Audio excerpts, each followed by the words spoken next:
Middle east में जारी तनाव के बीच कई सारे बड़े सवाल कि कैसे आखिर घुटनों पर आ गया अमेरिका, अगर जानकारों की माने तो ईरान ने कैसे इजराइल के सपनों पर पानी फेर दिया और छोटे छोटे हथियार सुपर पावर का टूट गया अहंकार। ये हुआ कैसे, कैसे वो रणनीति बनाई गई।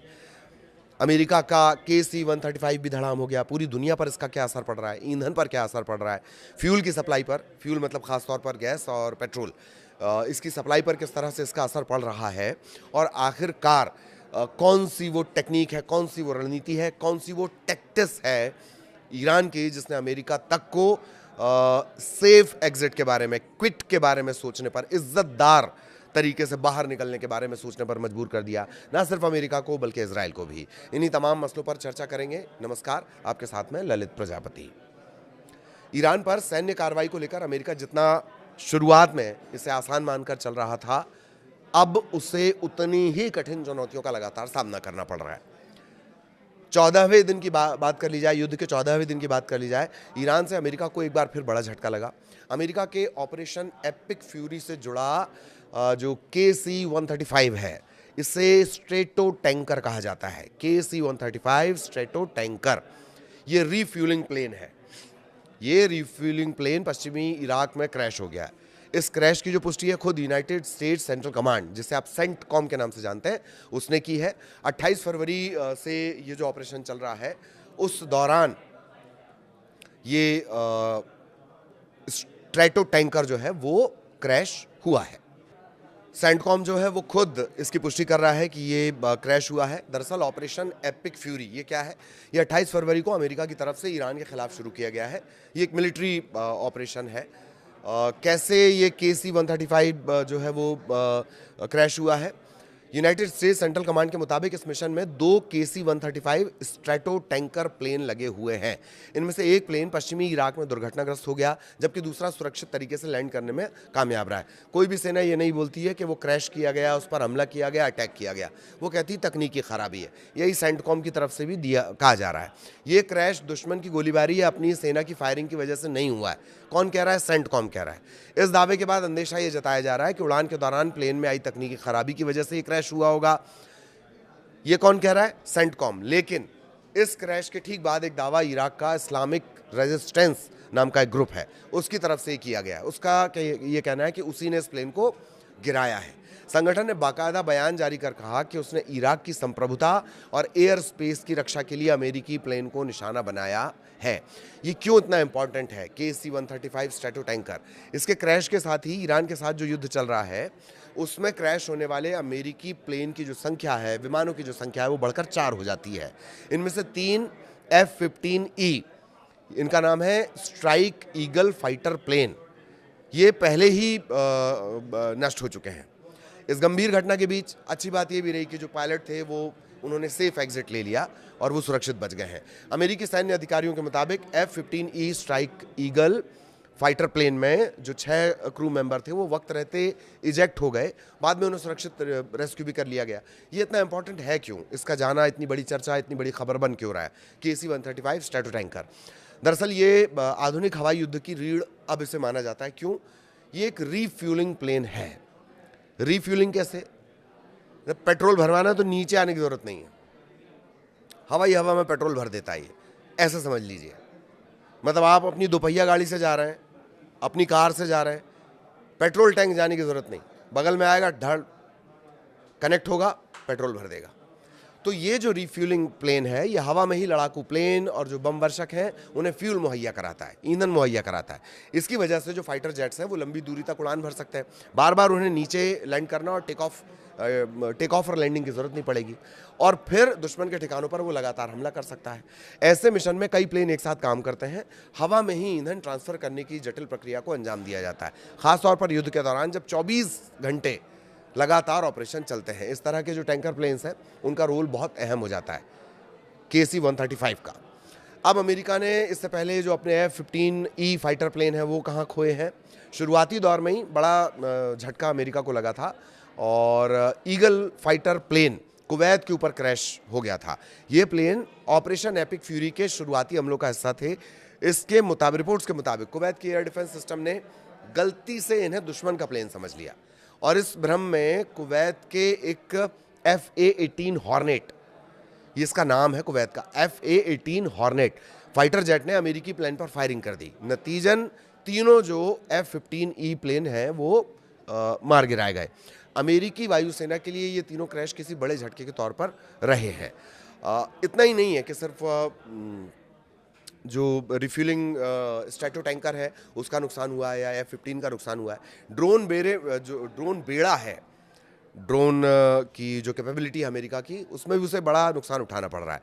अलग अलग रिपोर्ट्स ये दावा कर रही हैं कि ईरान और इराक के ऊपर जो मिशन चलाए जा रहे हैं उस दौरान करीब करीब 11 MQ-9 रीपर ड्रोन मार गिराए गए हैं। दरअसल MQ-9 रीपर ये कहाँ इस्तेमाल होते हैं?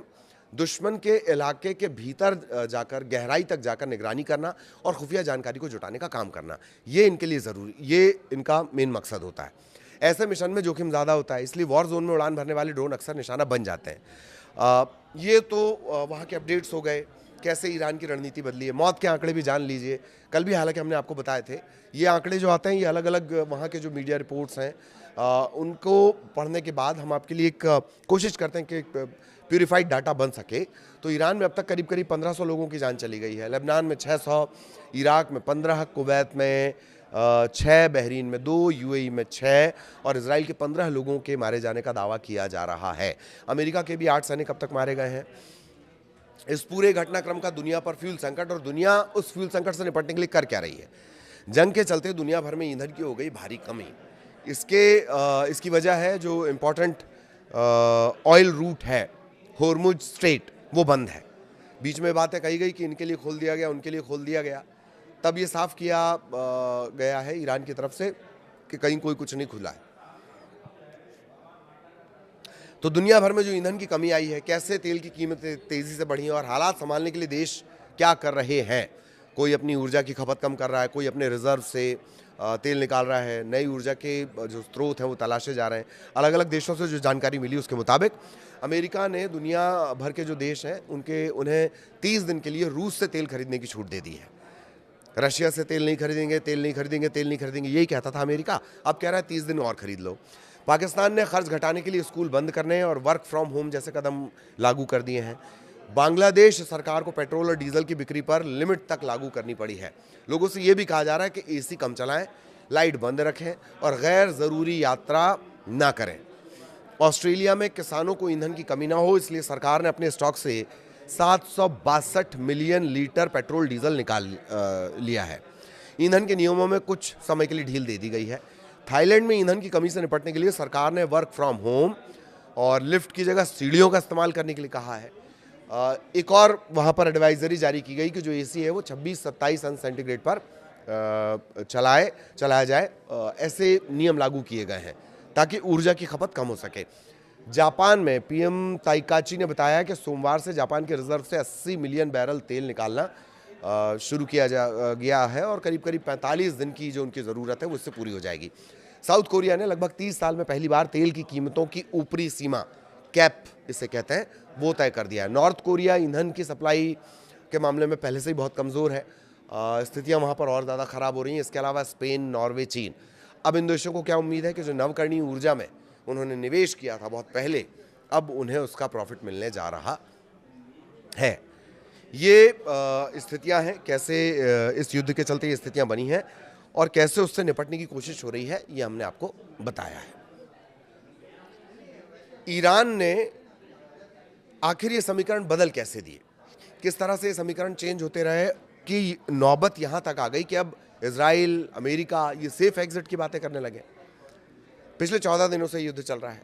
पिछले साल अमेरिका, इजराइल और ईरान के बीच संघर्ष हुआ, लेकिन वो 12 दिनों में खत्म हो गया था।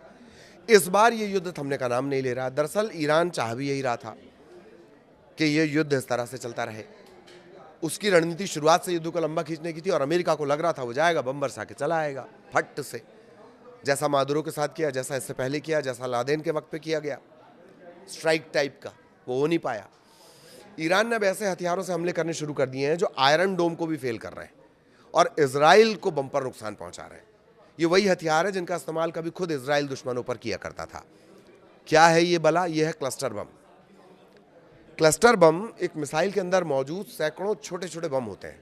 जब मिसाइल आसमान में फटती है तो ये दूर तक फैल जाते हैं, ज़मीन पर गिरते हैं। रात में जब इन हथियारों से हमला होता है तो आसमान में अचानक से दर्जनों चमकीले नारंगी रंग की एक रोशनी दिखाई देती है। ईरान अमेरिका युद्ध में ये हथियार ही अब इजराइल की सबसे बड़ी टेंशन बन गए हैं। कितने बम एक साथ गिराए जा सकते हैं? इजरायली दूतावास ने भी इसे लेकर, भारत में जो इजरायली दूतावास है उसने एक सोशल मीडिया पर पोस्ट किया है और जानकारी दी है कि कितना खतरनाक है। इजराइल की तरफ से एक्स पर पोस्ट किया गया कि ईरानी शासन इजरायली नागरिकों पर क्लस्टर बम दाग रहा है। नागरिकों के खिलाफ इसका जानबूझकर और बार बार इस्तेमाल दर्शाता है कि ईरानी आतंकी शासन नागरिकों की अधिकतम मौत और नुकसान उन्हें पहुंचाना चाहता है। ठीक, हर बम में करीब करीब 5 किलोग्राम तक विस्फोटक होता है। आमतौर पर एक मिसाइल में 24 छोटे बम हो सकते हैं, लेकिन जो ईरान की खुर्रम शहर है उसमें यह संख्या, ये दावा की जा रही है कि 80 तक पहुंच जाती है। आमतौर पर 24 ही बम, छोटे छोटे क्लस्टर बम आप डाल सकते हैं, 4-4, 5-5 किलो के, लेकिन खुर्रम शहर 80 ऐसे बम लेकर जा सकती है। विशेषज्ञों का यह कहना है कि इनका मकसद बड़े इलाके में नुकसान पहुंचाना होता है। ऐसे हमलों में ये जो बम है वो 8 से 10 किलोमीटर तक के इलाके में पूरा फैल जाते हैं। इनका कोई तय निशाना नहीं है। घर पे, सड़क पे, पार्क में, कारोबारी इलाके में, नॉर्मल जगह पर, कहीं पर भी ये गिर सकते हैं। इजराइल में बैलिस्टिक मिसाइल हमलों से पहले चेतावनी के लिए बाकायदा सायरन बजा दिया जाता है। लोगों से शेल्टर में जाने के लिए उनको वक्त मिल जाता है, लेकिन इसके बावजूद खतरा बना रहता है। पिछले हफ्ते तेल अवीव के बाहरी इलाके में एक ऐसे ही बम से 2 लोगों की जान चली गई। दोनों ये मजदूर थे और हमले के वक्त ही किसी सुरक्षित जगह पर नहीं थे। इसी तरह के हमले में कई लोग घायल भी हुए। एक बात और है कि क्लस्टर बमों को लेकर इजराइल पर भी आरोप लगे थे। अंतर्राष्ट्रीय जो मानवीय कानून है, ह्यूमन राइट्स हैं, वो इसे बहुत विवादित हथियार मानते हैं। ये बिना भेदभाव के बड़े इलाके में गिरता है, आम नागरिकों को नुकसान पहुंचाता है। इसी वजह से आबादी वाले इलाकों में इनके इस्तेमाल पर कड़ी आपत्ति जताई जाती रही है। एक रिपोर्ट के मुताबिक मानवाधिकार संगठन एमनेस्टी इंटरनेशनल पहले भी ईरान की तरफ से ऐसे हथियारों के इस्तेमाल को अंतर्राष्ट्रीय कानून का गंभीर उल्लंघन बता चुका है। इजराइल पर भी 2006 में लेबनान युद्ध के दौरान क्लस्टर बम इस्तेमाल करने के आरोप लगे थे। इजराइल ने उस समय ये माना था कि उसने ऐसे हथियार इस्तेमाल किए, लेकिन कैसे किए? नियमों के दायरे में रहकर किए। ये हर बार हथियारों का इस्तेमाल जो इजराइल है वो नियमों के दायरे में रहकर ही करता है। अब इसके दो नुकसान हो रहे हैं। एक तो ये लोगों को जान माल का नुकसान पहुंचा रहा है और इजराइल के एयर डिफेंस सिस्टम को अंधा कर दे रहा है, जिसके बारे में बड़ी बड़ी बातें कही जाती हैं। लोहे का डोम, रक्षा कवच, फलाना ढेलमा का, उसे ही अंधा कर रहा है। ईरान की तरफ से दागी गई जो आधी बैलिस्टिक मिसाइलें हैं वो क्लस्टर म्यूनिशन उसमें लगे हुए हैं।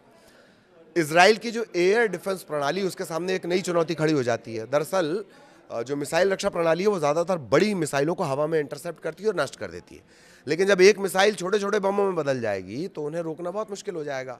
और अगर उन्हें रोकने की कोशिश करोगे तो लाखों से करोड़ों खर्चा आता है एक को रोकने का। अब आप कह रहे हो खुर्रम शहर ने 80 बम फेंक दिए एक साथ, कैसे रोकोगे? नहीं रोक पाए तो जानमाल का नुकसान, और रोक लिए तो पैसे का नुकसान। संख्या इनकी ज्यादा होती है, आकार छोटा होता है, गिरने का समय भी इनका बहुत कम होता है। ईरान इस तकनीक का इस्तेमाल इसलिए कर रहा है ताकि इजराइल की रक्षा प्रणाली को पार किया जा सके, कंफ्यूज किया जा सके। कई बार ऐसा भी होता है कि मिसाइल को हवा में रोक लिया जाता है, लेकिन उससे पहले ये क्लस्टर बम, छोटे छोटे बम निकल चुके होते हैं। ईरान ने यह रणनीति बदली है। इन छोटे बमों को इजराइल के आयरन डोम प्रणाली से रोका जा सकता है, लेकिन हर बार ये संभव ही नहीं है ना। एक खुर्रम शहर निकली, 80 बम फेंक कर वो चली गई। उसी टाइम उधर जो लेबनान से हिजबुल्लाह है वो बिल्कुल लय में हमले कर रहा है। फिर दूसरी खुर्रम शहर आई, 80 बम फोड़ के चली गई। क्या करोगे? विशेषज्ञों का कहना यह है कि इन बमों का इस्तेमाल सिर्फ सैन्य नुकसान पहुंचाने के लिए नहीं है, लोगों में डर फैलाने के लिए भी इसका इस्तेमाल किया जाता है। यही वजह है कि इजराइल की सेना और होम फ्रंट कमांड अब लगातार लोगों को चेतावनी दे रहे हैं। सायरन बंद होने के बाद भी कुछ समय तक बम शेल्टर में ही रहें, क्योंकि छोटे बम देर से भी गिर सकते हैं। लोगों को यह भी कहा जा रहा है कि अगर कोई बिना फटा बम दिखाई दे तो उससे दूर रहें। ईरान अब धीरे धीरे थकाने वाली रणनीति यानी वार ऑफ अट्रिशन पर अपना काम कर रहा है, यानी कम मिसाइलें, ज्यादा से ज्यादा डर, ज्यादा से ज्यादा नुकसान। एक ही मिसाइल लाखों लोगों को बंकर में जाने पर मजबूर कर रही है। इजराइल को रोकने के लिए महंगे इंटरसेप्टर मिसाइलों का इस्तेमाल करना पड़ता है इजराइल को, और खर्चा हमने आपको बताया 2 तरीके से खर्चा पड़ रहा है ना, लाख रुपए से करोड़ रुपए तक। 3 रक्षा प्रणालियां उसके पास है, उसको लेकर हमने डिटेल वीडियो बनाया है। 3 रक्षा प्रणालियां हैं, लाख से खर्चा शुरू होता है, करोड़ तक जाता है एक को इंटरसेप्ट करना और उसे डिस्ट्रॉय करने में। आपने लिया धड़ाम से 80 बम फेंक दिए, मार बम फेंक फेंक के धुआं धुआं कर देंगे। मनोज वाजपेयी का डायलॉग याद है? बस ईरान इसी डायलॉग के हिसाब से काम कर रहा है। आगे भी अपडेट आप तक पहुंचाएंगे। नमस्कार।